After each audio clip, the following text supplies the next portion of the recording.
partir de la gare de Lyon, à Paris, nous allons revivre le voyage du train numéro 7, appelé le train bleu, véritable train de légende.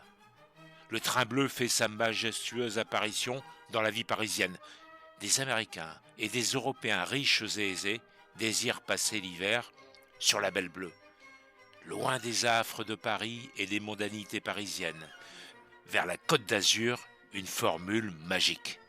Voyageons la nuit avec la ligne de la compagnie Paris-Lyon-Méditerranée, PLM. Paulin Talabot, né à Limoges en 1799, polytechnicien doué, appartient au corps des ponts et chaussées. Le rail est leur grande affaire. Les X-ponts forment l'équipe de direction du PLM et même de la SNCF après la disparition de la compagnie privée. La construction d'une ligne est une entreprise lourde. La liaison Marseille-Avignon a ainsi englouti plus d'une dizaine de milliards de francs actuels. La ligne Paris-Lyon a purement et simplement dévoré le capital de la société qui l'a construite. Les ingénieurs avaient-ils vu trop grand ? Ils plaident qu'ils ne sont partis de rien et que les ouvrages, tunnels ou viaducs ont été calibrés pour supporter un trafic croissant. Les députés ne regardent que le coût. Le débat est passionné. Depuis 1842, c'est l'État qui paie les chantiers des lignes concédées au privé. En 1848, la faillite des compagnies impliquées dans le Paris-Lyon-Marseille met des milliers d'ouvriers sur le carreau. L'État a compris où était son intérêt. Le chemin de fer est synonyme d'emploi et de paix sociale. La machine à construire est relancée. Rien de nouveau sous le soleil.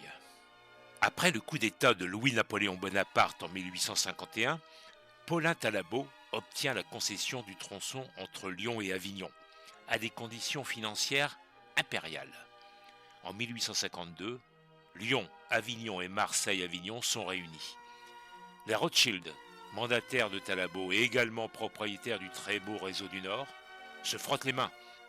En devenant propriétaires de la moitié sud du tracé, ils marquent un point décisif dans leur lutte contre Émile et Isaac Pereire, leurs grands concurrents dans la banque et le rail, actionnaires de la portion Paris-Lyon.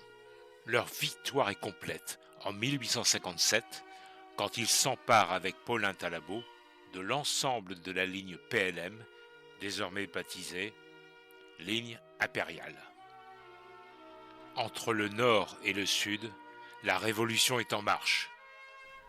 La Méditerranée est à 16 heures de train à vapeur de Paris, puis à 9 heures.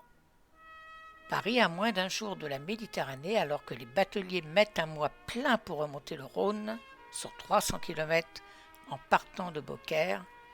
Une catastrophe. Beaucaire ne s'en remettra pas. Même les vapeurs qui succèdent aux barges tirées par des chevaux n'arriveront pas à redresser la barre. À Serrières, dans l'Ardèche, au bord du fleuve, le chemin de halage a presque disparu. Le PLM a tué la batellerie. Le monde du cheval broie du noir. Les propriétaires de diligences, les postillons et les charretiers qui conduisent 40 000 chevaux et 10 000 charrettes sur les routes entre Lyon et Marseille, tous prédisent l'apocalypse. Uniquement en marchandises, le rail entraînerait un manque à gagner d'environ 2 milliards de francs actuels à l'année et ruinerait 100 000 personnes. Ils annoncent la disparition des cultivateurs installés à côté du rail et ils se trompent. Le notonnier, une personne qui conduit une barque du 3e fleuve de Lyon, a aligné une locomotive à vapeur, rouge et noir, et 2 ou 3 wagons citernes. Bien mieux, il a ouvert récemment un musée à la gloire du Paris-Lyon-Méditerranée. Sans le PLM, la consommation de vin en France n'aurait pas décollé, souligne Duboeuf, le négociant en vin. Avec le rail, le Beaujolais est sorti de sa région. Et il n'est pas le seul. Les vins du Midi sont remontés à Bercy, suivis sur les côtes du Rhône et même les Bourgognes. En 14-18, le Paris-Lyon-Méditerranée permettra d'alimenter les poilus qui se shootent au gros rouge. Pourtant, tout cela a bien failli s'arrêter. En 1870, le phylloxéra ravage les vignobles du Midi. Le PLM, qui veut avant tout garder ses clients, se substitue à des pouvoirs publics particulièrement défaillants. La compagnie va pratiquer des tarifs permettant aux viticulteurs de lutter contre la concurrence des vins étrangers et elle va transporter gratuitement les produits chimiques permettant de combattre le fléau. Les viticulteurs de Vaucluse ont préféré se reconvertir. La ligne impériale a fait surgir sous leurs pieds un véritable Eldorado. Du melon, de l'ail, des haricots verts, des asperges ou des petits pois livrés à la France entière.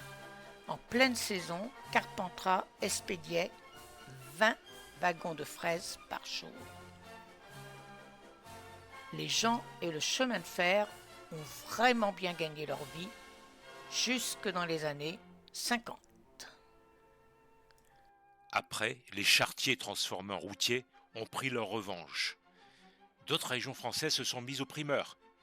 Les fraises sont venues du Chili et les haricots verts du Kenya. La délocalisation inquiétait déjà les soyeux lyonnais. Le train permettait aux Anglais d'acheter et de transporter la soie grège brute de cocon, permettant de filer et de tisser. Un véritable suicide industriel. Mais ouf, le rail n'arrive pas à Lyon, faute de gare centrale. Les voyageurs ou le fret venu de Paris doit débarquer à la gare de Vèze et monter dans le bateau pour rejoindre la gare de la Guillotière en aval et retrouver la ligne de Marseille. En 1851, le futur Napoléon III décide d'installer à Perrache la future gare centrale qui fera la jonction entre Paris-Lyon et Lyon-Marseille. Une histoire en marche et qui se répète. Mais avant d'embarquer pour la Riviera, allons faire un bon repas dans le très célèbre restaurant de la gare de Lyon à Paris, le Train Bleu. Et rendez-vous bientôt dans l'épisode numéro 2.